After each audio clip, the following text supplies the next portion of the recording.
Di tengah pandemi COVID-19, belajar secara virtual di rumah kerap membuat anak-anak merasa bosan. Namun dua kakak beradik di Medan, Regina dan Evelyn, menemukan kesenangan baru yang bisa mengusir kejenuhan melalui kegiatan string art. String art ditemukan oleh Mary Everest Ball, seorang ahli matematika dari Inggris pada akhir abad ke-19. Seni ini cukup unik dan berbeda dari seni melukis pada umumnya. Dalam string art, pola atau gambar dibentuk dengan menggunakan paku dan benang yang disusun di atas papan kayu. Awalnya Regina maupun Evelyn kesulitan dalam membuat string art. Namun kini setelah 3 kali mencoba, kakak beradik yang masih duduk di bangku sekolah dasar ini cukup mahir dan bangga akan karya seni yang mereka buat. Nama saya Regina Hongkley,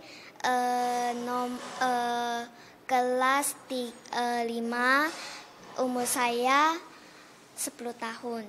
Nama saya Evelyn Hongkley, kelas 3, umur saya 8 tahun. Pertamanya sempat ada kesulitan nggak waktu kalian membuat string art ini? Dikit-dikit. Apa itu kesulitannya? Ikat dan waktu mau mulai kan disanggul. Agak sulit di situ? Iya. Tapi setelah itu menikmati? Iya. Kenapa menikmati? Karena sudah bisa. Kalau Regina? Kalau kita sangat bisa dan itu membuat kita lancar membuatnya. Susandi dan Maria, sepasang sahabat yang sejak tahun lalu mengajarkan string art, mengatakan bahwa karya seni ini mampu melatih kesabaran. Sebelum pandemi COVID-19, Susandi dan Maria kerap mengadakan pelatihan membuat string art di studio di Jalan Taruma nomor 74 Medan. Kalau string art ini kuncinya hanya sabar aja. Sabar ya. Kemudian selain kreativitas ya, kalau kreativitas setiap orang pasti ada gitu.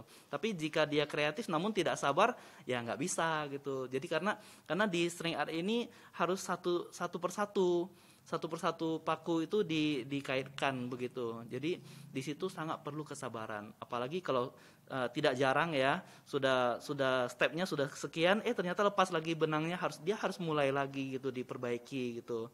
Jadi kesabaran saya rasa itu yang paling penting. Setiap orang dapat membuat gambar apapun yang diinginkan dengan string art. Pemula bisa menghabiskan waktu sekitar 1 jam untuk membuatnya, tergantung dari ukuran gambar. Setelah paku-paku ditancapkan pada papan kayu membentuk sebuah pola, lilit benang mengikuti pola tersebut. Lebih banyak benang yang dililitkan, gambar akan semakin terlihat bagus. Karya string art dapat digunakan sebagai dekorasi rumah, baik untuk pajangan di dinding maupun di atas meja. Ya, kebetulan kita juga basicnya dari pendidikan ya. Jadi kita juga termasuk kita pendidikan, kita perhatian juga buat anak-anak gitu ya, untuk pendidikan anak-anak, terutama di bidang keterampilan.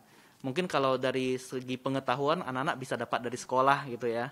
Tapi kalau ini kan di luar sekolah, kita berikan keterampilan, sekaligus ini juga yang kita fokuskan itu adalah memupuk rasa percaya diri pada anak-anak. Itu yang paling penting. Jadi dengan kegiatan-kegiatan yang kita buat seperti ini, yang kita inginkan tercapai adalah anak-anak percaya bahwa mereka bisa. Jangan khawatir, jangan takut, karena setiap orang pasti bisa gitu. Jangan takut untuk memulai, karena begitu kita sudah memulai, kita pasti akan suka gitu. Jadi percaya diri, jadi semua orang itu bisa. Tidak hanya indah untuk dipandang, namun berbagai penelitian menunjukkan bahwa seni juga bermanfaat bagi kesehatan jiwa manusia. Tim Liputan, DAI TV.